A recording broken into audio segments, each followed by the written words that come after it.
दोस्तों आपका PM study centre में बहुत बहुत स्वागत है। तो चलिए आज के इस वीडियो में हम फिजिक्स के एक इम्पोर्टेंट टॉपिक को देखेंगे जो बोर्ड एग्जाम 2024 की दृष्टि से बहुत ही महत्वपूर्ण है। तो आज का टॉपिक रहा हमारा कि धारावाही चालक के कारण उत्पन्न चुंबकीय क्षेत्र, बायो सेवर्ट का नियम। यह बायो सेवर्ट का नियम बहुत बार परीक्षाओं में पूछा जा चुका है, जो लगातार 2022, 19, 17, 16, 13 तथा 2011 तक पूछा गया है और अधिकतम 3 अंक में यह पूछा जाता है। तो चलिए आज के इस बायो सेवर्ट के नियम को हम जानते हैं। बायो सेवर्ट का नियम धारावाही चालक के कारण उत्पन्न चुंबकीय क्षेत्र पर लागू होता है, जिसे बायो सेवर्ट का नियम कहते हैं। तो चलिए चित्र में एक चालक तार है जिसमें विद्युत धारा आई प्रवाहित हो रही है, जिस पर एक अल्पांश डीएल या डेल्टा यल है, जिससे चालक तार में प्रवाहित धारा तथा इस पर स्थित अल्पांश थीटा कोण पर बिंदु पी पर वैद्युत चुंबकीय क्षेत्र की तीव्रता ज्ञात करनी है। तो चलिए आइए इस चुंबकीय क्षेत्र की तीव्रता को ज्ञात करते हैं बायो सेवर्ट के नियम के अनुसार। तो चित्र में एक चालक तार है, तो जैसे जैसे बनाए हैं वैसे वैसे लिख देंगे कि जब किसी चालक तार में वैद्युत धारा प्रवाहित होती है तो उसके चारों ओर उत्पन्न चुंबकीय क्षेत्र निम्न तथ्यों पर निर्भर करती है। तो चलिए आइए इन तथ्यों को हम लिखते हैं, जिसमें हमारा पहला तथ्य है कि चुंबकीय क्षेत्र चालक तार में प्रवाहित धारा के अनुक्रमानुपाती होता है। जो चुंबकीय क्षेत्र बी है वो चालक तार में प्रवाहित विद्युत धारा के अनुक्रमानुपाती है। तो लिखेंगे चुंबकीय क्षेत्र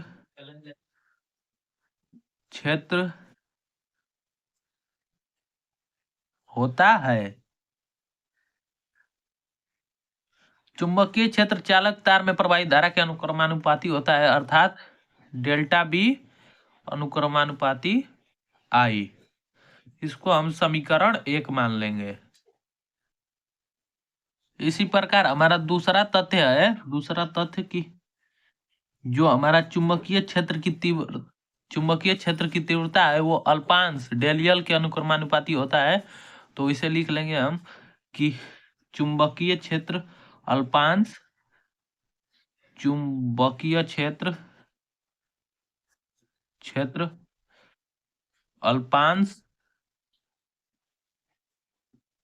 डेलियल के अनुक्रमानुपाती होता है।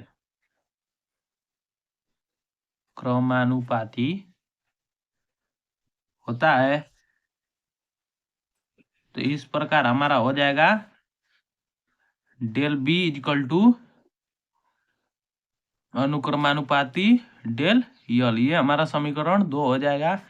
इसी प्रकार तथ्य तीसरा हमारा होगा कि जो चुंबकीय क्षेत्र की तीव्रता है, जो उत्पन्न चुंबकीय क्षेत्र की तीव्रता है वो अल्पांश से बिंदु पी, अल्पांश से डेल यल जो अल्पांश है, अल्पांश से बिंदु पी को मिलाने वाली रेखा तथा धारावाही चालक के बीच बने कोण के ज्या के अनुक्रमानुपाती होता है। ज्या का अर्थ अर्थात साइन थीटा के अनुक्रमानुपाती होता है। तो इसे भी लिख लेंगे तीसरे तथ्य में। तो लिखेंगे उत्पन्न चुंबकीय क्षेत्र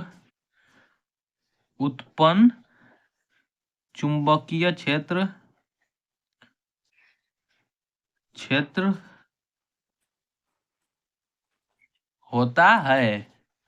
तो इस प्रकार हम लिख लिए कि उत्पन्न चुंबकीय क्षेत्र अल्पांश से बिंदु P तक मिलाने वाली रेखा तथा अल्पांश के बीच बने कोण साइन के अनुक्रमानुपाती होता है। अल्पांश से बिंदु P को मिलाने वाली रेखा तथा धारा चालक तार के बीच बने कोण के अनुक्रमानुपाती होता है।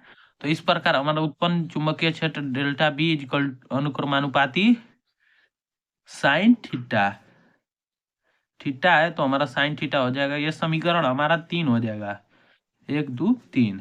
अब चलिए अगले तथ्य को देखते हैं, जो हमारा 4 नंबर तथ्य है।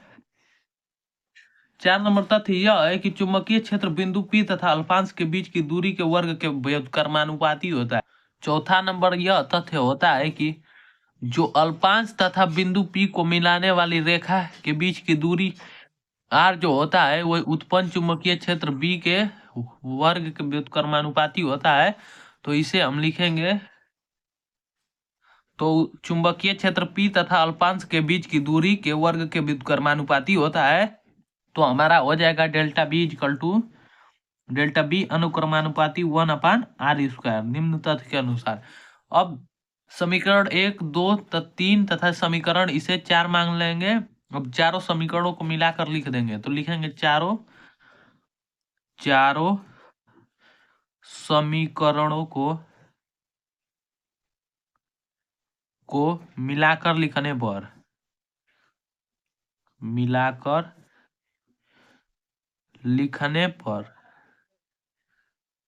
तो चारों समीकरणों को हम मिलाकर लिख लेंगे। तो हमारा हो जाएगा डेल्टा बी अनुक्रमानुपाती, सबसे पहले समीकरण में आई है तो इसे लिखेंगे आई, फिर डेल यल है समीकरण 2 में तो इसे डेल यल लिखेंगे, और समीकरण 3 में साइन थीटा है तो इसे साइन थीटा लिखेंगे, इंटू 1/r²। समीकरण 4 में है तो इसे लास्ट में लिखेंगे। तो आई del L sine theta into बटा के r² हो जाएगा।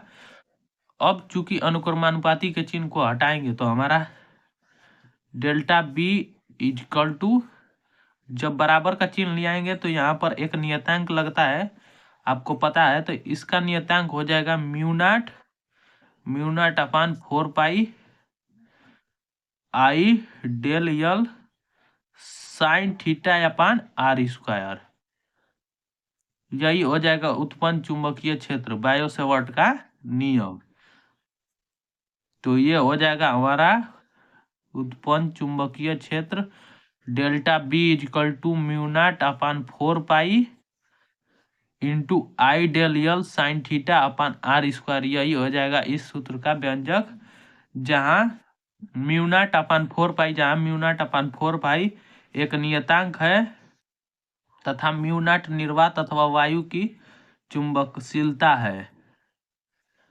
तो उम्मीद करता हूं दोस्तों कि आपको यह वीडियो बहुत ही पसंद आया होगा। यदि वीडियो पसंद आया होगा तो इसे ज़्यादा से ज़्यादा लाइक, शेयर और चैनल को सब्सक्राइब करना ना भूलें। और यह बोर्ड एग्जाम की दृष्टि से एक इम्पोर्टेंट टॉपिक है।